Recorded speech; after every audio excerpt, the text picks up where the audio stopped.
It started with a knock I'll never forget. Sharp, deliberate, echoing through the quiet morning air like a warning I didn't yet understand. When I opened the door, 3 HOA board members stood there, their arms crossed, their expressions smug, and in that instant, something inside me told me life on Maple Ridge Lane would never be the same again. Behind them, the sun was barely rising over the manicured lawns, glinting off freshly painted fences, and the identical mailboxes lined up like soldiers. Everything looked perfect, too perfect, and that was the problem. They said they were just here for a routine check, but their eyes wandered, scanning my property with a hunger that felt invasive, almost personal. I remember the way Mrs. Latham, the HOA president, smiled, polite, practiced, and poisonous. She called it community upkeep. I called it control. That morning she pointed out the tiniest cracks in my driveway, the barely visible chip in my mailbox paint, even the color of my curtains. It felt absurd at first, until the letters started coming. First, it was a warning, then a fine, then another, and another. Each envelope felt heavier than the last, not because of the money, but because of the message. We own you. That's what they wanted me to believe. But I wasn't the type to fold, neighbors began whispering. Some turned their backs. Others looked at me with sympathy they were too afraid to show in public. Then came the night the lights on my property suddenly went out. Every single one. The next morning my security cameras were smashed and the HOA claimed it was a coincidence. That's when I realized this wasn't about rules, this was a game. And they were playing dirty. I never asked for a fight. But when they pushed too far, when they tried to take something that wasn't theirs, I decided to push back harder than they ever expected. So now, as I stand here staring at the same gates they once locked me out of, I can't help but wonder, how far would you go to protect what's yours? When the people trying to destroy you are the very ones who call themselves your neighbors? Maple Ridge Lane was the kind of neighborhood people dreamed about, where the streets were quiet. The lawns were trimmed to perfection, and every house looked like it had been plucked straight out of a glossy real estate brochure. The gates at the entrance opened with a dignified hum, revealing winding roads lined with tall pine trees and perfect sidewalks that curved around identical mailboxes and manicured hedges. Every weekend, the scent of fresh-cut grass and blooming roses floated through the air, mixing with the faint hum of lawn mowers and the distant laughter of children riding bikes in neat, matching helmets. It was beautiful. Maybe too beautiful. The kind of place where peace wasn't just expected, it was enforced. When I first moved there, I thought I had found everything I'd ever wanted. My house sat near the edge of the lake, a modern craftsman-style home with wide wooden beams, big windows that let in the morning light, and a wraparound porch that looked out over the water. The reflection of the pines danced across the surface every sunrise. I'd stand there with my coffee, feeling like I'd finally made it. After years of hard work, late nights, and sacrifices, I'd earned this. The serenity, the space, the view. It felt like a promise fulfilled. The neighbors were polite enough at first. The kind of friendly that comes with invisible boundaries. Everyone smiled, waved, and kept to their own routines. The morning joggers, the weekend gardeners, the families with SUVs that looked brand new every season. There was a rhythm to life there, a quiet choreography everyone followed. And right at the center of it all stood the HOA. The Homeowners Association wasn't just a board. It was the authority, the pulse that kept Maple Ridge Lane beating in perfect sync. At least that's what they wanted everyone to believe. The board consisted of 5 members, each more self-important than the last. At the top was Mrs. Evelyn Latham, the president, a woman in her mid-50s with a sharp haircut, sharper smile, and a wardrobe that screamed control. She had lived there for over 15 years and carried herself like she owned not just her home, but everyone else's. She believed rules were what kept the community civilized, but her version of civilized felt more like submission. Evelyn didn't like surprises, individuality, or anything that might disturb her illusion of order. Then there was her right hand, Greg Turner, a retired accountant with too much free time and not enough empathy. He was the one who walked around with a clipboard, noting down minor violations with the pride of a man who believed power could be measured in ink and signatures. If your garbage can was visible from the road for more than 10 minutes, Greg noticed. If your car had a tiny oil stain on the driveway, Greg filed a report. He didn't just enforce the rules, he enjoyed them. Next was Brenda, the secretary, who disguised her gossip as community updates. She had a smile that seemed warm until you realized it was just a cover for the constant stream of whispers she carried from one doorstep to another.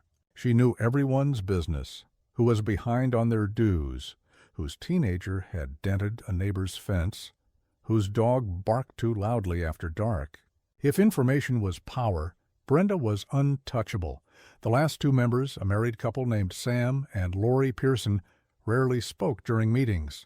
They were the kind of people who just nodded and agreed with whatever Evelyn said, afraid of losing their place on the board or the small perks that came with it. In every sense, they were her loyal shadows. Together, they formed the perfect hierarchy of control, a miniature government running on ego and fear.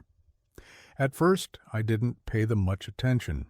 I kept my property immaculate, followed the guidelines, paid the fees. I figured if I stayed out of trouble, they'd leave me alone. But looking back, I can see how naive that was. Trouble doesn't always announce itself. Sometimes it creeps in quietly, through smiles, polite reminders, and the illusion of fairness. The first time I saw Evelyn in person was at the community's monthly gathering. It was held in the clubhouse, a pristine white building with wide glass doors and a chandelier that sparkled like it had something to prove. Everyone brought a dish, though it always felt more like a presentation than a potluck.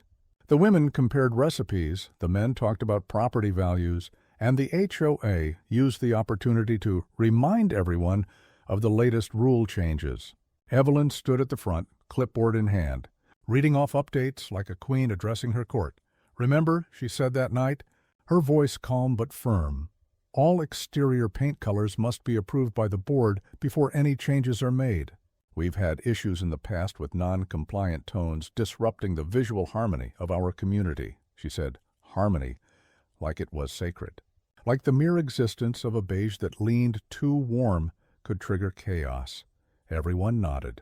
No one questioned her. That was the thing about Maple Ridge Lane. Everyone had gotten used to saying yes.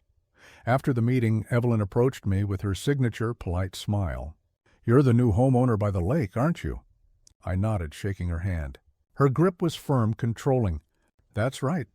I moved in last month." "Well, welcome to Maple Ridge," she said. "We take pride in our neighborhood. I trust you'll do your part to keep it beautiful." "I plan to," I replied, smiling. "Good," she said, her tone softening just enough to sound genuine. "Because beauty isn't just about appearance. It's about compliance." It sounded odd at the time, but I brushed it off. I told myself it was just her way of talking. Over the next few weeks, I settled into life on Maple Ridge. My days started early, quiet mornings by the lake, working from my home office, evening walks through the neighborhood trails. It was peaceful, almost too peaceful. The kind of quiet that makes you feel like someone's always watching, and maybe someone was. I'd often notice Greg's car driving slowly past my property, his window slightly rolled down as he patrolled the area. Once I caught him stopping in front of my gate, writing something in his notebook. When I stepped outside, he smiled awkwardly, waved, and drove off. Later that week, I received my first notice from the HOA, a written warning about unapproved lawn decorations. It was about the small wind chime hanging on my porch, a simple copper piece I'd bought on a trip years ago. Apparently, it violated some rule about audible exterior ornaments. It seemed ridiculous, but I paid the $50 fine anyway. I told myself it wasn't worth the fight, but that was just the beginning. A few days later, Brenda stopped me while I was watering my plants. "Just a heads up," she said, in a tone that made it sound like she was doing me a favor. "Evelyn mentioned your hedges might be a little overgrown near the property line. You know how she is about uniformity." I thanked her, trimmed the hedges that same day, and thought nothing more of it. But something about her expression lingered. That faint smirk, like she knew more than she was saying. Then came the community BBQ. On the surface, It was just another cheerful weekend event, laughter, food, neighbors catching up. But beneath the smiles there were glances, whispered conversations, and a subtle tension I couldn't quite define. Evelyn made a toast about protecting the integrity of Maple Ridge, her eyes lingering on me a little too long. That night, when I walked home, I noticed a new sign near the entrance of the neighborhood, HOA Monitoring Zone, for your safety. It hadn't been there before. I remember standing there under the glow of the streetlight, reading those words over and over. For your safety. It sounded comforting until you realized what it really meant. That's when I started noticing small things changing around me. My mailbox, which had always been secure, suddenly had scratches near the lock. My trash bin was moved from its usual spot one morning, and when I checked my outdoor camera footage, the file for that night was mysteriously corrupted. I tried to convince myself it was nothing, that I was imagining it. But deep down something felt wrong. The warmth I'd felt when I first moved to Maple Ridge had started to fade, replaced by a quiet unease I couldn't shake. One evening, while sitting on my porch, I overheard Evelyn's voice drifting from across the street. She was speaking to Greg and Brenda, her tone sharp and clipped. "We can't let one person think they're above the rules," she said. "If we do, everyone else will follow." Greg mumbled something I couldn't make out, but Evelyn's reply was crystal clear. "Then we'll make an example out of them." That was the first time I felt a chill run down my spine. They weren't just enforcing rules, they were targeting, and though I didn't know it yet, I was the target. The next morning, another envelope arrived. This time, it wasn't just a fine. It was a demand. A notice claiming that part of my driveway extended beyond the approved boundary and encroached on community property. They wanted me to remove a section of concrete from my own land. It made no sense. I checked the property records, the original blueprints, everything. It was all legally mine, but logic didn't matter to people like Evelyn. What mattered was power, the ability to bend rules, twist them, and use them as weapons. That was the moment something changed in me. I realized this wasn't just a misunderstanding or a minor dispute. It was the beginning of a war. I looked out at the perfect lawns, the flawless houses, the still blue water reflecting the setting sun. And I saw it differently now. Maple Ridge wasn't peaceful. It was a cage, a beautiful, polished, suffocating cage, and the people running it weren't protectors of order. They were dictators in disguise, and whether I liked it or not, I was about to become their next target, and their biggest mistake. It started with another envelope. A crisp white one slipped under my door instead of left in the mailbox. Deliberate, personal, almost taunting. Inside was a fine for unauthorized structural modification. The alleged modification? A small solar panel I had installed on the side of my shed. A panel that wasn't visible from the street and had been there for months. The letter claimed it violated community aesthetic guidelines and needed to be removed within 10 days. Failure to comply, it warned, could result in further legal action. That was the third fine that month. The first had been for excessive noise, the result of my dog barking once at a passing delivery truck. The second accused me of having unapproved exterior lighting, referring to the small motion sensor light above my garage. And now this. Each letter was written with the same cold precision, the same clipped tone that somehow managed to sound both polite and threatening. At first I tried to stay calm. I gathered all my paperwork, permits, receipts, community bylaws. I even sent Evelyn an email politely asking for clarification. She responded the next day with a message that made my stomach tighten. "Dear Mr. Walker," it began, "the board has reviewed your concerns. However, as members of this community, we must all adhere to the standards that protect property value and harmony. Your actions, while perhaps well-intentioned, risk setting a dangerous precedent. We appreciate your cooperation in maintaining the integrity of Maple Ridge." I stared at the words dangerous precedent for a long time. That's what it was about, control. Not beauty, not harmony, not community. Control. The fines kept coming, each one more absurd than the last.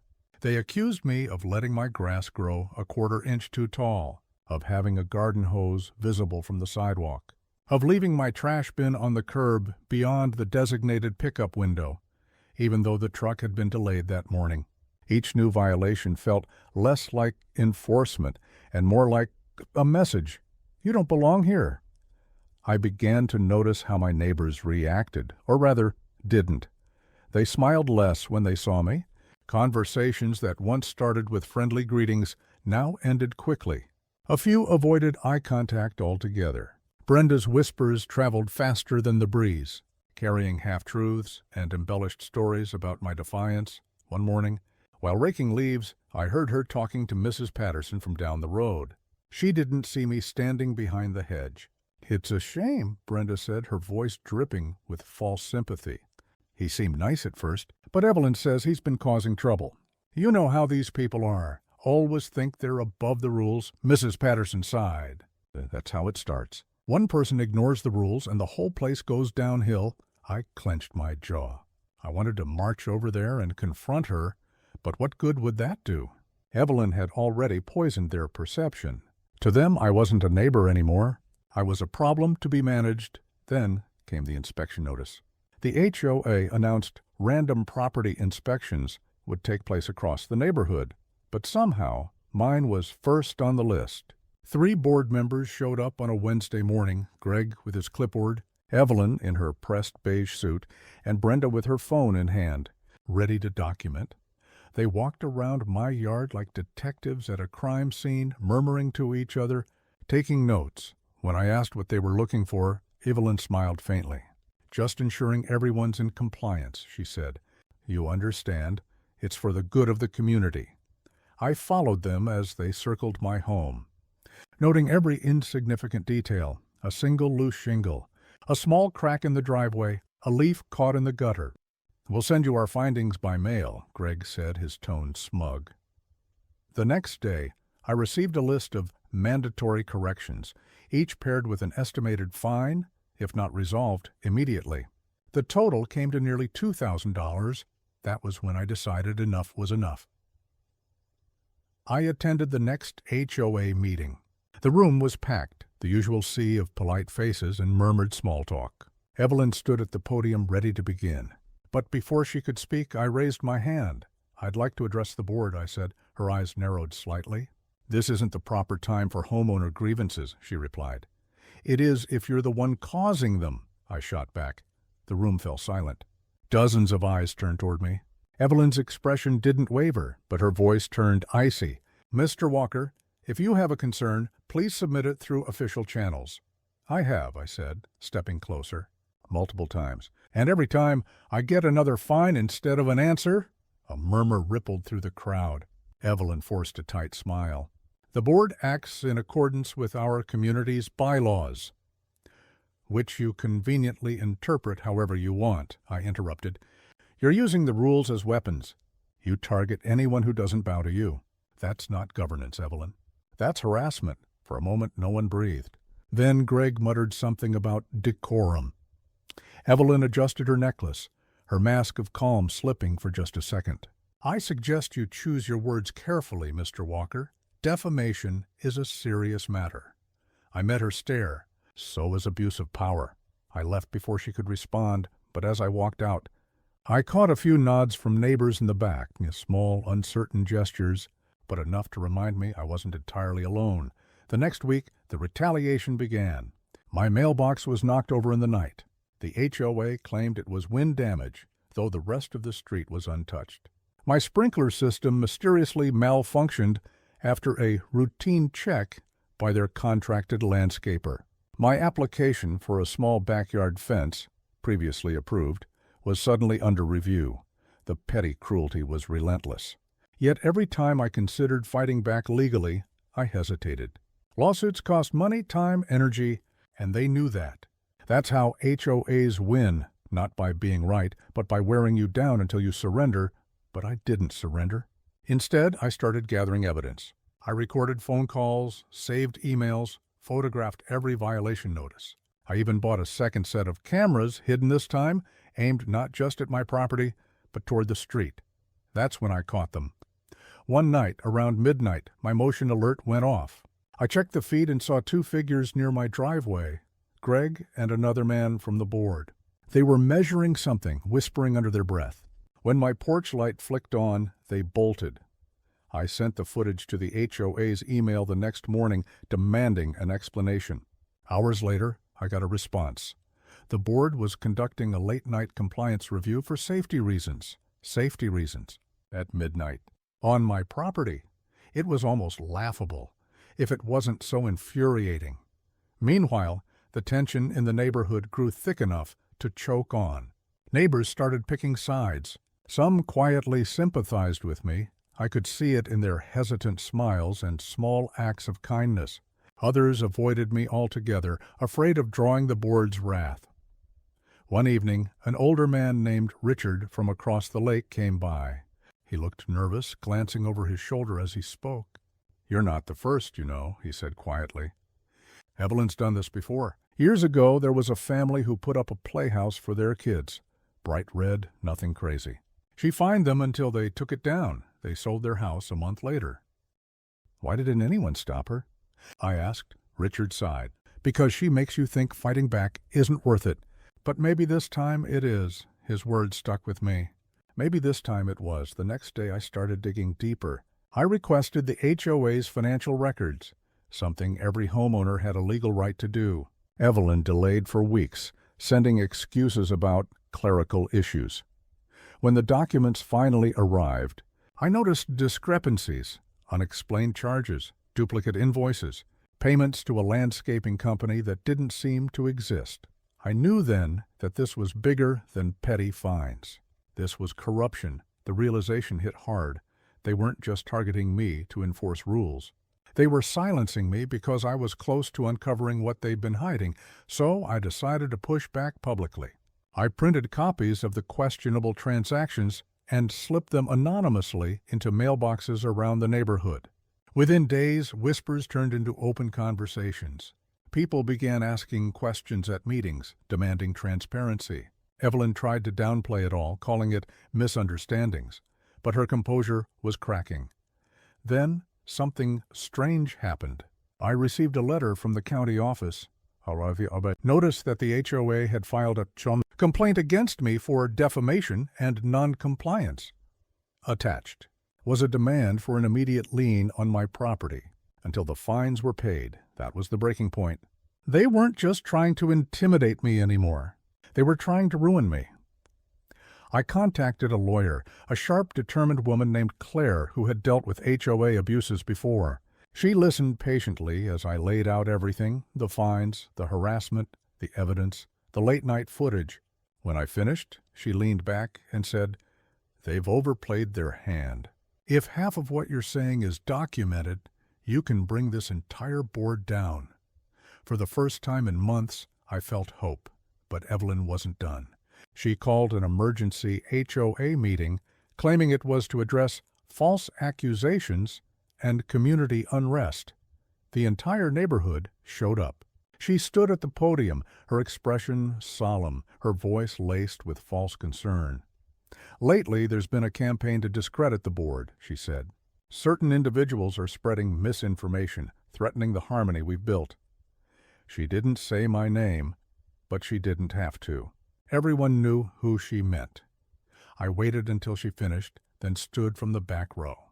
"If you're going to talk about misinformation," I said, my voice cutting through the murmurs, "maybe we should also talk about the $18,000 your board paid to a non-existent company." Gasps filled the room. Evelyn's face went pale. I handed out copies of the records. Claire had helped me prepare a summary that outlined every inconsistency, every suspicious transaction. People began reading aloud, questioning, demanding answers. The board members fumbled for explanations, their unity unraveling in real time. Evelyn tried to regain control, but the momentum had shifted. For the first time, she looked cornered. That night, the once perfect streets of Maple Ridge didn't feel so quiet anymore. The illusion of order was cracking, and everyone could see the truth beneath. Still, victory wasn't certain. Over the next week, the board doubled down, sending out more letters, threatening lawsuits. But now, they weren't just fighting me. They were fighting the entire community. And when you push people too far, even the most obedient neighborhood starts to push back.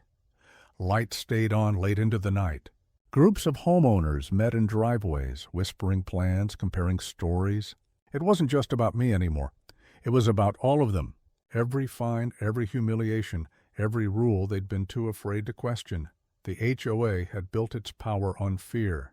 But fear, once broken, doesn't come back easily.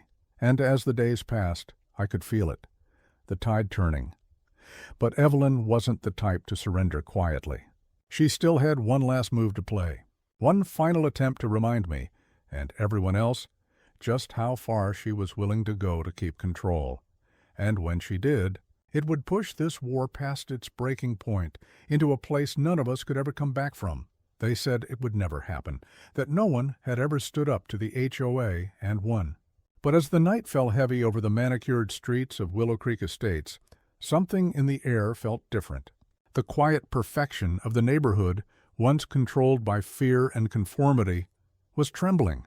Porch lights flickered on across identical lawns, blinds cracked open, and whispers spread like wildfire. Everyone knew tonight something was coming. And for once, it wasn't a rule enforcement letter or a fine. It was retribution. For months, the homeowner had endured humiliation, endless notices, threats of foreclosure, fines for imaginary violations. The HOA board had pushed every boundary, turning neighbors into spies and peace into a battlefield. But tonight, all that control was slipping through their fingers. The homeowner's eyes, once filled with exhaustion and defeat, now carried a quiet, unshakable resolve. Every ounce of pain, every sleepless night, every cruel letter had forged something unbreakable. The day had begun like any other until the storm hit. The homeowner had filed a formal complaint, but this time not just to the HOA. It was addressed to the county commissioner, the state attorney, and the local news. Inside the envelope were documents no one was supposed to see: bank statements, backroom emails, and minutes from secret board meetings. It exposed everything: the false fines, the illegal property seizures, the embezzled maintenance funds. By the time the HOA realized what had been done, it was too late. The evidence was everywhere, in inboxes, on social media, in the evening news feed. The neighborhood that once bowed to them now looked at them with disgust. The HOA president, Robert Langford, was in his office when the first call came in. Then another. Then 10 more. His face drained of color as he realized the web was unraveling. Outside, neighbors gathered in small groups, watching the chaos unfold. A few whispered prayers of relief, others shouted in anger, demanding answers. For years they had believed the lies, that the HOA kept them safe, organized, and respectable. But now the truth was out. The HOA had been bleeding them dry, using fear as their tool. The homeowner stood on their porch, watching the lights flicker in the HOA office across the cul-de-sac. Every memory of intimidation flashed before their eyes. The warning letters, the board meetings filled with judgment, the way Robert smirked as he handed out penalties like trophies. Now that same man was trapped, cornered by his own greed. The sound of sirens echoed faintly in the distance, a strange, poetic rhythm that felt like justice approaching. When the police arrived, the neighborhood fell silent. The flashing lights reflected off the perfectly polished cars and trimmed hedges, the symbols of control the HOA had demanded. But now they looked more like bars of a gilded cage. Officers stepped out, speaking calmly but firmly, asking for Robert and his treasurer. The homeowner didn't need to see what happened next. The look on Robert's face said everything: defeat, disbelief, and the crushing realization that he was no longer untouchable. Still, the story didn't end there. The next HOA meeting was packed, standing room only. For the first time, residents spoke freely, voices trembling but determined. They told stories of fines for garden gnomes, threats over Christmas lights, and warnings for leaving garbage cans visible for 2 minutes too long. One by one, they stripped the board of its authority, voting to dissolve it entirely. When it was the homeowner's turn to speak, they didn't gloat or shout. They simply said this community was never about rules. It was about control, and control is over. Applause erupted, hesitant at first, then stronger, louder, unstoppable. People who had once avoided eye contact now hugged each other. The tension that had hung over the neighborhood for years finally broke, replaced by something unfamiliar. Freedom. As the night air cooled, the homeowner walked the same path where they once received their first violation notice. The sign that once read Willow Creek Estates HOA, Excellence in Every Home, now lay in the grass, cracked and forgotten. For the first time in years, the street felt alive. Not perfect, but real. Kids' bikes leaned against fences. A few houses had mismatched paint. And laughter drifted through open windows. It was far from flawless, but it was honest. In the days that followed, news spread beyond the gates. Reporters called it the fall of Willow Creek HOA, a symbol of how ordinary people could fight back against corruption hidden behind civility. The homeowner didn't seek fame or credit. They just wanted peace. But as they sat on their porch, coffee in hand, they saw something they hadn't seen in years. Neighbors waving, smiling, living without fear. And then, as the sun dipped behind the rooftops, the homeowner whispered quietly to themselves, maybe perfection was never the goal. Maybe freedom is. The camera would fade out there, the quiet hum of cicadas, the glow of porch lights, and one lingering question hanging in the night air. When the rules are written to protect the powerful, how long before someone rewrites them? When the dust finally settled over Willow Creek Estates, it was as if time itself had stopped to breathe. The chaos that once echoed through every cul-de-sac, every manicured lawn, and every boardroom corner had gone quiet. The air, once thick with anxiety and whispers, now carried something new, the fragile but unmistakable hum of freedom. The HOA office stood empty, its once proud sign removed, leaving only a faint outline of letters burned into the brick like a scar. The blinds were drawn, the notice boards stripped bare, and the glass door taped shut by the county's legal department. The same space that had been used to intimidate residents, to dictate what color their homes could be, or how tall their grass was allowed to grow, was now sealed under investigation. Word had spread far beyond the gates. Local news stations ran headlines like, "Homeowner takes down corrupt HOA," and "The neighborhood that fought back." Reporters camped outside the gates for days, interviewing anyone willing to speak. For once, people weren't afraid. They told their stories with trembling voices. Stories of fines that came out of nowhere, of harassment, of being silenced at meetings. And they all pointed to one moment, one person who finally stood up and said, "Enough." The homeowner watched it all unfold from their porch, the same porch that had once been marked as non-compliant. They didn't feel like a hero. They felt like someone who had simply reached their limit. But seeing their neighbors, the same ones who used to avoid eye contact, now smiling and stopping to talk, that was the real victory. The fences that had once divided them were finally coming down, both literally and metaphorically. Weeks later, the legal consequences began to unfold. Robert Langford, the once untouchable HOA president, now faced charges of fraud, embezzlement, and misuse of community funds. His treasurer, who had helped falsify records, cut a deal with investigators, exposing years of illegal activity. The bank accounts tied to the HOA revealed money diverted to personal expenses, vacations, cars, even private club memberships. The revelation shook the community to its core. Every receipt, every email, every dollar stolen had been pulled from the pockets of the people who lived there. And now justice had come full circle. Robert's face, once plastered across newsletters and election flyers, now appeared on the evening news. Escorted by officers, handcuffed, his once perfect composure shattered. At the same time, the state's attorney general launched an audit of multiple HOAs across the county. Willow Creek had unknowingly started a movement.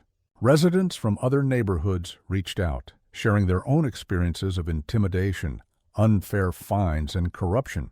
What began as one person's fight had grown into something much larger, a community-wide reckoning. But beyond the legal battles and media attention, the most profound change happened quietly in the hearts of the residents themselves. The homeowners began organizing on their own, this time not out of fear but out of unity. They formed a new neighborhood association, one built on transparency and choice. No one was forced into anything. Meetings were open to all, decisions made by consensus, and financial records published for everyone to see, and, for the first time, Willow Creek actually started to feel like a neighborhood again, not a gated cage. Kids played freely in the streets without worrying about noise complaints. Gardens bloomed with wild colors that would have once triggered violation notices. Front porches, once sterile and identical, now reflected the personality of each family. Someone painted their door red. Another added wind chimes. Someone else placed a small wooden sign that read, "Freedom lives here."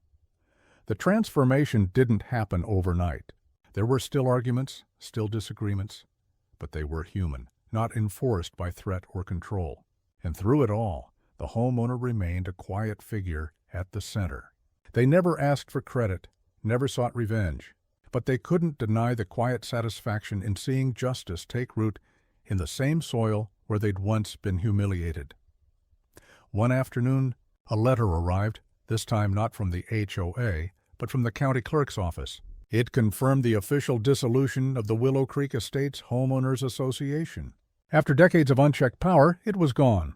A legal line in the sand, erasing years of fear with a single stamp. The homeowners sat at their kitchen table, holding that letter, staring at the embossed seal, and let out a long, trembling breath. It was over. The phone buzzed. A neighbor was calling, someone who'd once filed a complaint against them for leaving their garbage bins out too long. The neighbor's voice cracked with emotion. "I just wanted to say, I'm sorry. For all of it." I was scared too. The homeowner didn't need to think. They simply said we all were. In that moment, forgiveness wasn't a weakness. It was freedom. Months passed, and Willow Creek slowly became what it should have always been, imperfect, unpredictable, alive. Without the HOA's shadow, people began to reconnect. Block parties returned. Neighbors helped each other repaint fences and fix mailboxes. And every so often, someone would mention the homeowner's name, always with respect, sometimes with disbelief. How one person had done what no one thought possible. The local paper called them the whistleblower of Willow Creek. But they never saw themselves that way. They were just someone who refused to stay quiet while being trampled by rules meant to protect power instead of people. When the homeowner looked out over their lawn now, it wasn't perfection they saw, it was peace. The grass wasn't always trimmed just right, a few weeds still found their way through the cracks, but none of it mattered. The air felt lighter, the silence gentler. They could breathe again. On Sunday mornings, the homeowner would sit with a cup of coffee and watch as kids rode their bikes past, laughter echoing between houses that no longer felt like enemies. The fences that once divided property lines now served as resting spots for conversation. A neighbor leaning over to share a story, another passing a plate of cookies. Life had texture again, but underneath that calm there was still an echo, a reminder of what they'd fought through. Every creak of the old HOA office door, every stack of dusty violation letters stored in a box inside the house was a memory of how fragile freedom can be. It's easy to give control away when you're told it's for order. Harder to take it back when you realize order came at the cost of your soul. And yet, the homeowner did take it back. Piece by piece, the story spread far beyond their little community. It reached people across states, sparking discussions about the limits of authority, about the fine line between governance and oppression. Even years later, online forums would mention Willow Creek, not as a cautionary tale, but as proof that collective courage can shatter even the most stubborn systems. Still, in the quiet moments, the homeowner would sometimes think back to that first notice they ever received. The one accusing them of diminishing neighborhood value because of a misplaced flower pot. That letter had started it all. The fines, the threats, the fight. And now, that same piece of paper sat framed on the wall, not as a trophy, but as a reminder of the moment everything changed. Because sometimes, the smallest act of defiance can unravel an empire built on fear. One evening, as the sun dipped below the horizon, painting the sky in shades of amber and violet, the homeowner stood on their porch again, older, calmer, but stronger than ever. The neighborhood glowed under the golden light. No more board meetings, no more surveillance, no more fear. Just life, messy, flawed, beautiful.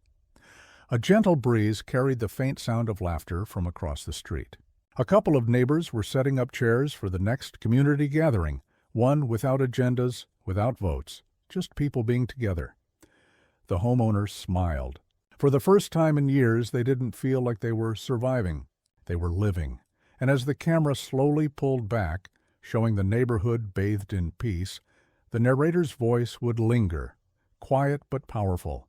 They thought they owned the community. But what they never understood was that a community isn't built by control. It's built by courage, a beat of silence. The wind rustles the trees. Then one final question, soft but sharp enough to echo long after the screen fades to black. If justice means breaking the rules that were made to break you, would you still follow them?